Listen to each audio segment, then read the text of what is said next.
Buenas tardes para todos y todas.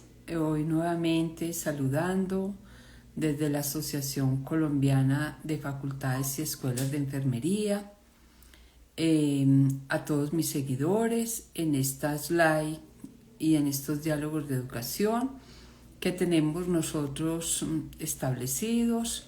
Quiero dar un saludo a Jorge Rivera, al Centro Universitario Cárdenas que se acaba de unir, a Carmen Tico Cremos.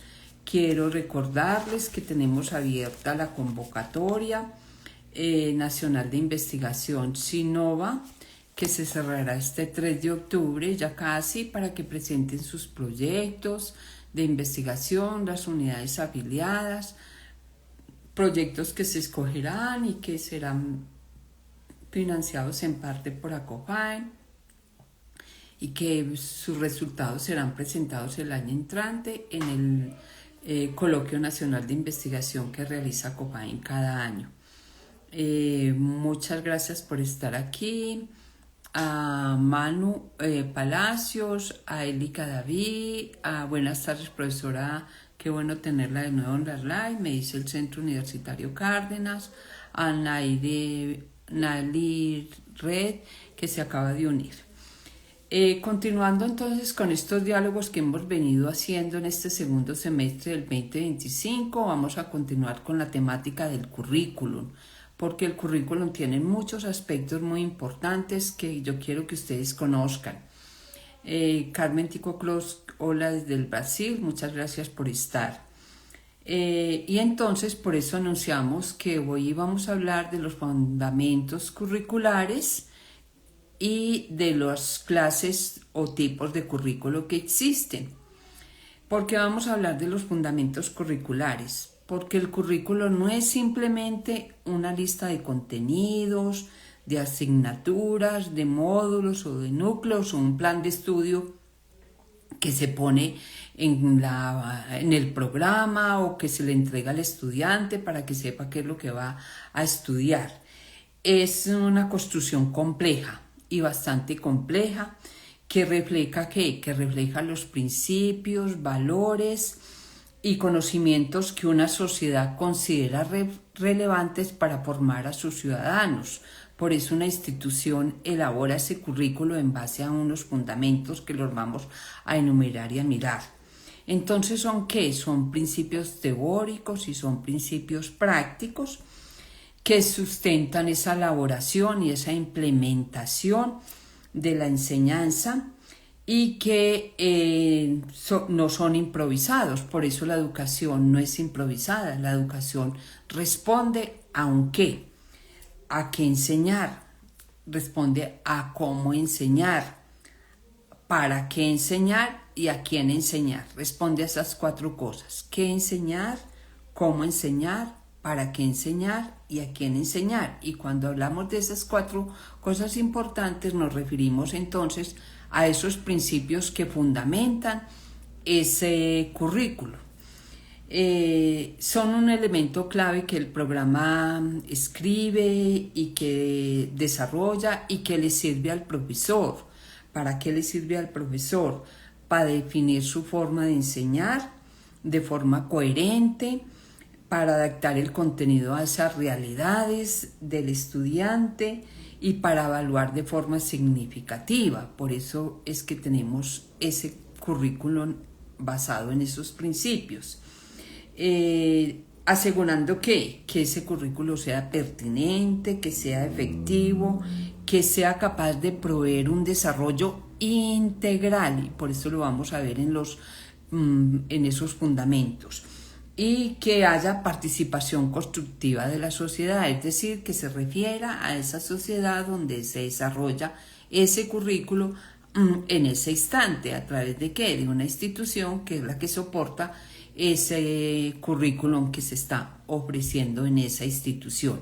Importantísimo, por eso, los fundamentos que van a sustentar ese currículum.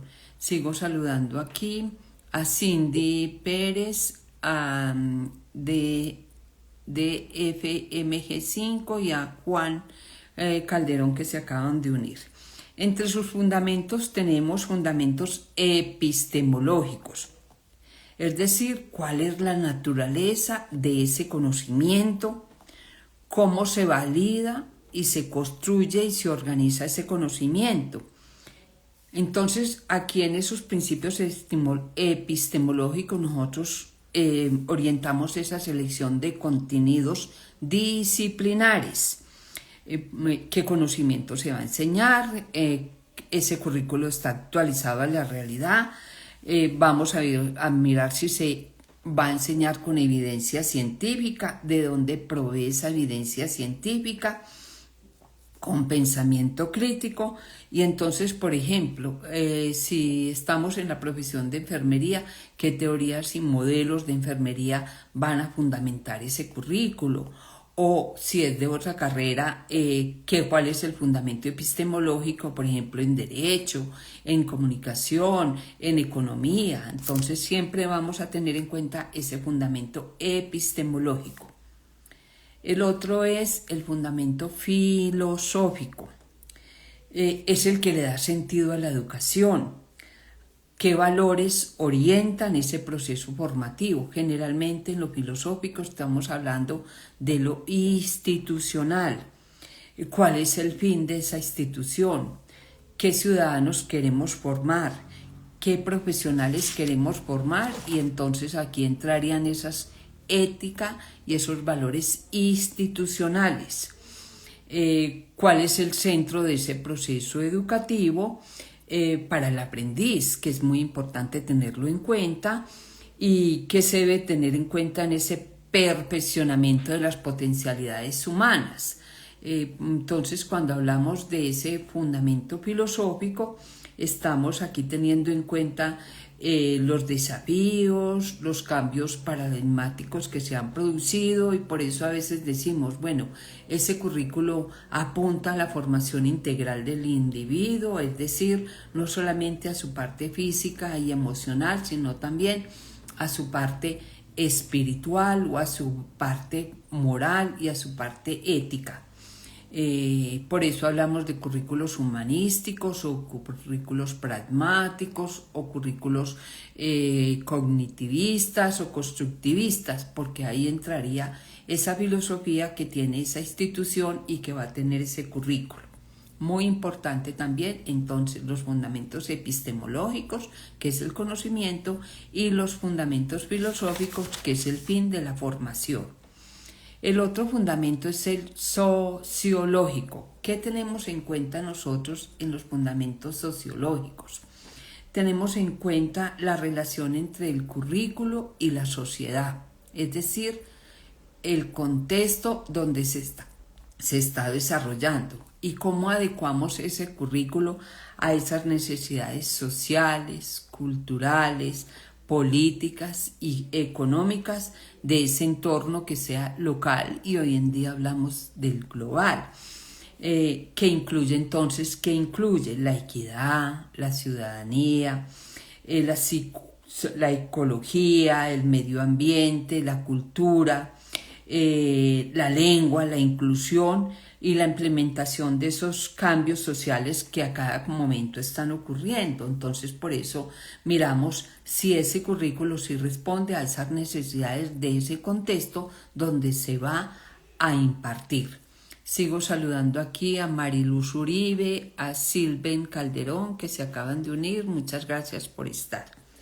Tenemos ya tres fundamentos: el epistemológico, conocimiento; el filosófico, el fin de la formación; y el sociológico, el contexto de las necesidades donde se va a impartir ese currículum o esa formación.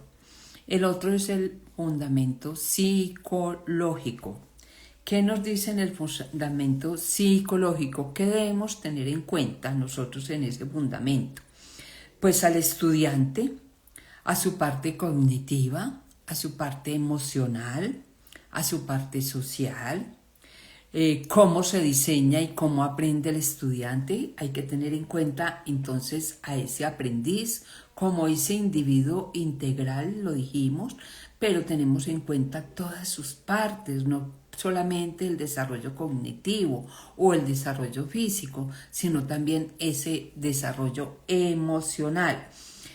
cómo son sus ritmos de aprendizaje, en qué medio interactúa, cómo es esa inteligencia emocional, esa parte inter y intra. Inter, cómo se relaciona con los otros, y intra, cómo él se relaciona consigo mismo. Es decir, ese crecimiento personal de esa persona. Se fundamentan aquí entonces, ¿para qué nos va a servir ese fundamento psicológico? Para conocer de pronto las formas didácticas, las estrategias y los ritmos de aprendizaje de ese estudiante. Importantísimo también tener en cuenta esto. Sigo saludando aquí a Samuel León, a Clara Lindo y a Silven Calderón, que se unieron. Muchas gracias por estar. Tenemos ya 4 entonces fundamentos muy importantes. También los fundamentos pedagógicos. ¿Y por qué son importantes los fundamentos pedagógicos? Porque nos va a determinar cuáles son las estrategias y metodologías de enseñanza que el profesor y el estudiante van a utilizar. ¿Cuáles son esas formas de enseñar? ¿Qué tipos de aprendizaje vamos a utilizar? Por ejemplo, si es aprendizaje basado en problemas, hay instituciones que tienen como fundamento pedagógico el aprendizaje basado en problemas, la gamificación. Hoy en día hablamos de la tecnología y, ¿por qué no?, el aprendizaje de la inteligencia artificial. Ya hemos oído programas que dicen la inteligencia artificial, la formación en la inteligencia artificial. Entonces su estrategia pedagógica es la inteligencia artificial con todas sus herramientas que son incontables. La relación entonces entre la teoría y la práctica y cómo se va a desarrollar esa teoría y práctica en el aula, y ese modelo pedagógico que se va a seguir y que va a orientar al docente. Por ejemplo, hoy hablamos de retos, oímos hablar que la universidad tal está en la enseñanza basada en retos, en experiencias, en servicio y en otra infinidad de teorías de aprendizaje que existen, pero están determinadas a veces por la institución, pero también por el currículo que se está impartiendo en ese programa o en esa unidad académica. Muy importante. Sigo saludando aquí al doctor Juan Nova, dice aboga, que se unió. Muchas gracias por estar. A Samuel León, 4. Otro fundamento muy importante es el legal y el normativo. No lo podemos dejar. ¿Por qué? Porque en todos los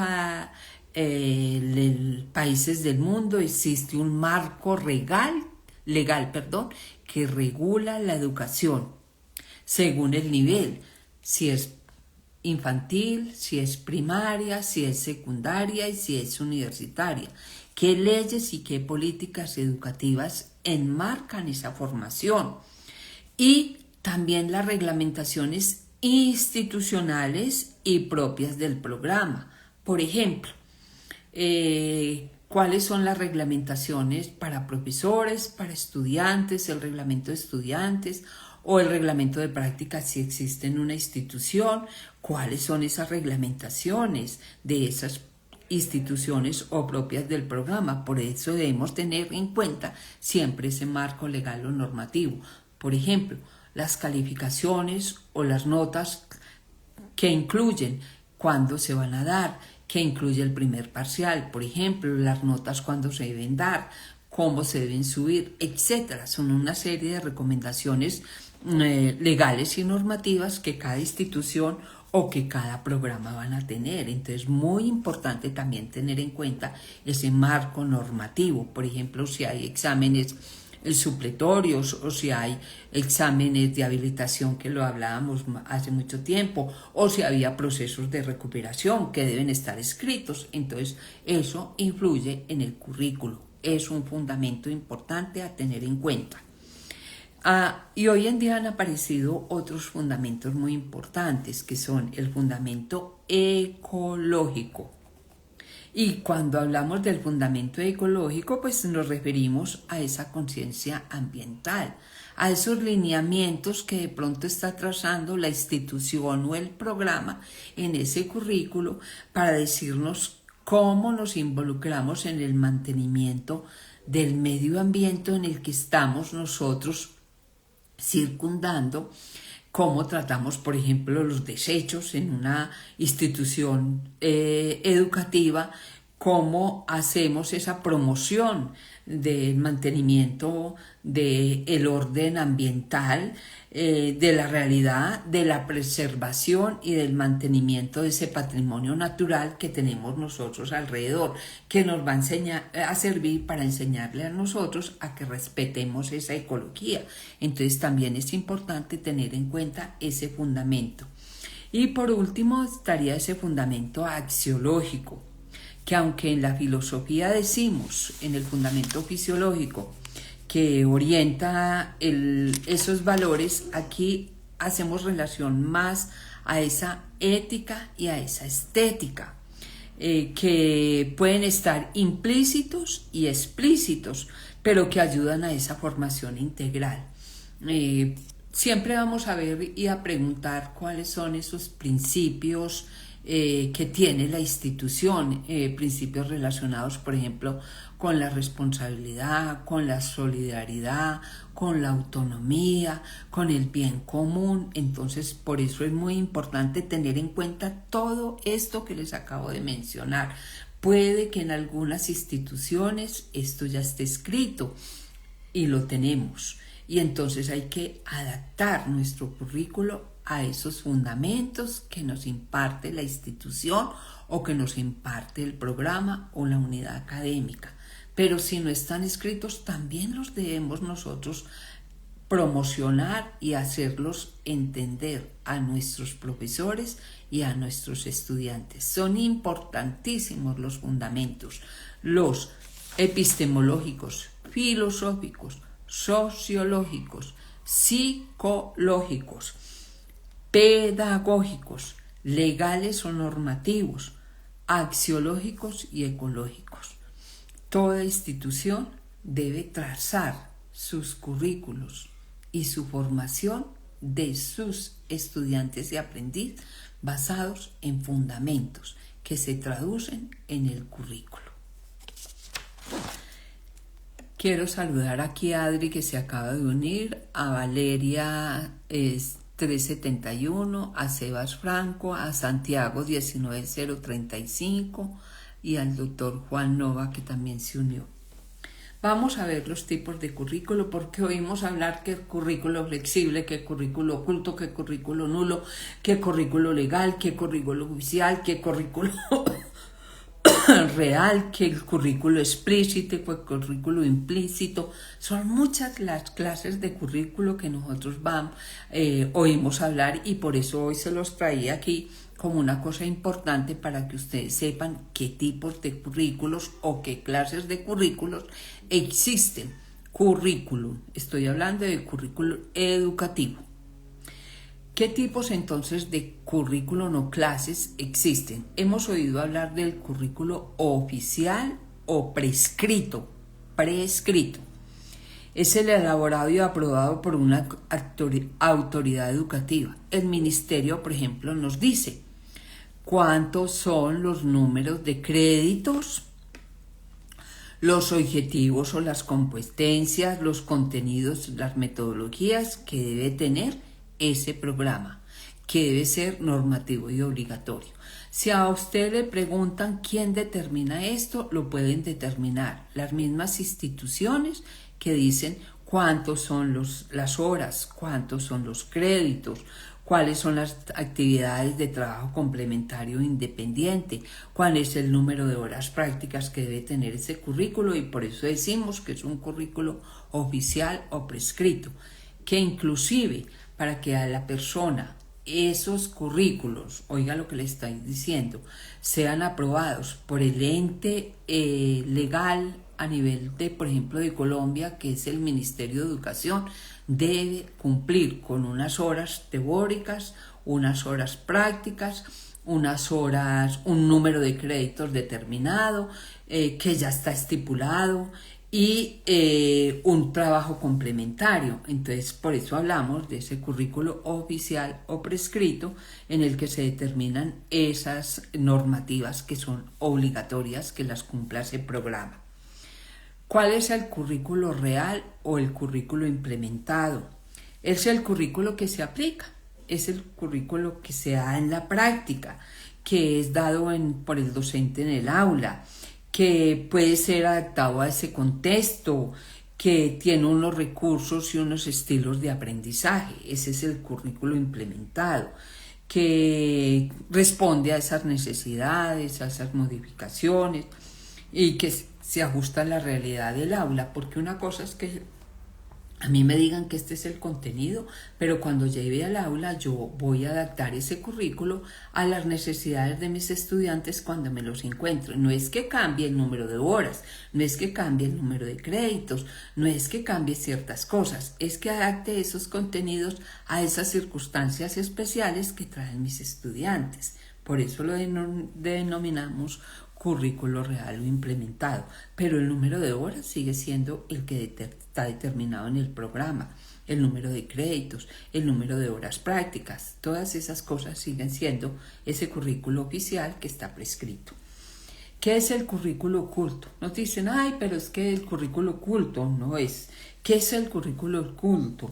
Es ese conjunto de valores, normas, actitudes y creencias que se transmiten de una manera no explícita. ¿Qué quiere decir esto? No está escrito. No es que diga yo esto es y así debe ser. No, es lo que el estudiante observa de su profesor, conversa con sus estudiantes y por eso lo denominamos currículo oculto. Algunos dicen es un proveedor de enseñanzas encubiertas, latentes, no surge del plan de estudio, es lo que el profesor transmite con su manera de ser. Nosotros le observamos al profesor si es responsable, si es honesto, si es equitativo, y eso es lo que nosotros a veces aprendemos. Por eso los denominamos esos valores y principios que nos transmite a nosotros en ese proceso educativo y por eso lo llamamos el currículo oculto. No está escrito, pero lo aprendemos. El currículo nulo es el conjunto de contenidos y temas que no se enseñan y que podrían ser importantes. Por ejemplo, que algunas instituciones dicen, no voy a enseñar la parte ambiental. No lo tiene escrito en su currículo y por eso se llama currículo nulo. Pero sería muy importante que lo incluyera. O de pronto, hoy en día que hablamos tanto de la sexualidad, una escuela dice, no, de acuerdo a mis principios, yo no voy a enseñar la sexualidad en clase. Es completamente normal. Pero entonces por eso lo llamamos el currículo nulo. Son contenidos a veces no relevantes, podrían ser relevantes para unas personas, pero la institución determinó que no. Entonces por eso es un currículo nulo. Su omisión puede ser por decisiones ideológicas, políticas o culturales y hay que respetar también a la institución. El currículo extraoficial o extracurricular, muy de moda hoy en día. ¿Por qué? Porque son todas esas actividades educativas que hace el alumno por fuera de clase, que aportan a su desarrollo integral. Por ejemplo, un taller, un club, un deporte, un viaje, un entorno educativo por fuera, que puede ser informal. El aprendizaje que ocurre por fuera y que es una experiencia, es un currículo extraoficial o extracurricular. Cuando uno se va de intercambio, por ejemplo, para otro país, puede que allá le den a uno unas clases determinadas, pero también hay un currículo extraoficial o extracultural que el mismo alumno esté determinando. Entonces, porque quiere ir a otra cosa, porque quiere aprender una cultura de allá. Ese es el currículo extraoficial o extracurricular. Sigo saludando aquí a Simón Durango, a Silvia 02, a David 4884, a Diego R104 que se acaban de unir a Enfermería Trascendental. Muchas gracias. El currículo explícito y el implícito. El explícito es el documento que es visible, que contiene el plan de estudios, que contiene el sílabo, que contiene el núcleo, que contiene el módulo, si es que lo hicimos por ahí, y que está claramente estructurado. Mire, este es el plan de estudios, este es el contenido de esta asignatura este semestre, esto es lo que usted debe cumplir. Ese es el explícito, se lo damos al estudiante, se lo presentamos el primer día de clase. Y el implícito es el que se transmite sin estar escrito. Forma parte del entorno educativo. Son los no declarados. Son las actividades de clase. Por ejemplo, yo tengo en la clase ciertos estudiantes y había pensado una actividad, pero después la cambio en la clase. Eso es un currículo implícito. No tengo que ceñirme a lo que hay en el papel, pero doy otra serie de actividades para ese contenido que estaba explícito. Eso es un currículo implícito y por eso también tiene esa denominación. Y hay dos cosas importantes últimamente que se han tocado mucho en el currículo, que es el currículo por competencias y el currículo flexible. ¿Qué es un currículo por competencias? Está enfocado al desarrollo ¿de qué? De saberes, es decir, del saber, del hacer, del ser, de estar con otro. Entonces son 4 cosas importantes del currículo por competencias. ¿Qué tiene que saber el estudiante? ¿Qué debe hacer el estudiante? Hacer, es decir, destrezas y habilidades. En el ser, ¿cuáles son esos formación ética, esos valores? Y cuál es su relación con los otros y con el contexto para ese aprendizaje. Por eso hablamos del desarrollo de saberes, hacer, ser y trabajar juntos, que se debe alcanzar en su formación. Y entonces eso es lo que pretendemos con currículo por competencias. Nosotros vamos a tener una live en la que vamos a hablar de las competencias en el currículo y vamos a explicar muy bien esta parte y cómo eso se observa a través, hoy en día, en lo nuevo, de resultados de aprendizaje. Entonces, fíjese, muy importante que ya está esto nuevo, currículo por competencias. Y el otro es el currículo flexible, que también lo hemos oído hablar últimamente, que es el que permite adaptaciones, según que el contexto e intereses de ese aprendiz o de ese estudiante. ¿Por qué? Porque pues los avances del conocimiento están a la puerta, en la mano, entonces hay que enseñar esas cosas nuevas que están apareciendo. Por eso hablaba yo ahora de la inteligencia artificial. Sigo saludando aquí a Simón, a Silvia y a David 4884. Entonces, es la posibilidad también, dice, de que el estudiante aprenda por asignaturas. Por eso lo llamamos currículo flexible. A ver, primero, ¿qué quiere tomar? ¿Esta asignatura o esta? ¿O qué asignaturas quiere ver primero y cuáles otras quiere ver después para cumplir con los requisitos esenciales para obtener su título o para su grado a nivel de bachillerato? Por eso hablamos a veces de líneas de profundización o de las materias electivas o materias optativas. Por eso hablamos de esas en ese currículo flexible, de aprendizajes a su propio ritmo o de trayectorias que el estudiante quiera cumplir durante ese proceso formativo. Y hablaríamos nosotros entonces de cosas importantes que son las microcredenciales, que es una palabra nueva que se está utilizando en Europa, que son los cursos que el estudiante quiere tomar, que valen menos créditos, pero que le pueden servir en su proceso formativo, y por eso hablamos de esos currículos flexibles. Entonces, fíjese que estas cosas nuevas que se han ido introduciendo ya no es el currículo oficial prescrito así. Sí hay que tener en cuenta eso que está determinado y que está aprobado a nivel nacional, pero hay otras cosas importantes que hay que ir adaptando en ese currículo para volverlo flexible por competencias e implícito, extracurricular o extraoficial, y esos currículos ocultos y nulos que son muy importantes a tener en cuenta en la formación del estudiante. Ya estamos terminando. Quiero darles un saludo a todas las personas. Acuérdense que esta live siempre dura media hora. Muchas gracias. Augusto Giraldo dice excelente, muy pertinente. Muchas gracias a Simón y a todos los que se unieron. Muchas gracias por haber estado hoy aquí conmigo y los espero dentro de 8 días. Vamos a hablar de cosas importantes, como les he dicho, de el currículum, porque uno tiene que conocer de esto. Los padres de familia también debieron de conocer qué es lo que sus hijos van a ir a aprender, cuáles son sus fundamentos, qué es lo que enseñan en esta institución, en qué se fundamentan, si es una institución católica o de cualquier tipo, cuáles son sus principios, hacia dónde están enfocando la formación de mi hijo. Lo debemos conocer uno antes de entrar nuestros hijos a estas instituciones, y también en la formación universitaria. Muy importante de tener en cuenta esto. Me despido, nos vemos dentro de 8 días. Muchas gracias por haber estado. A David 4884, gracias profe. A EBC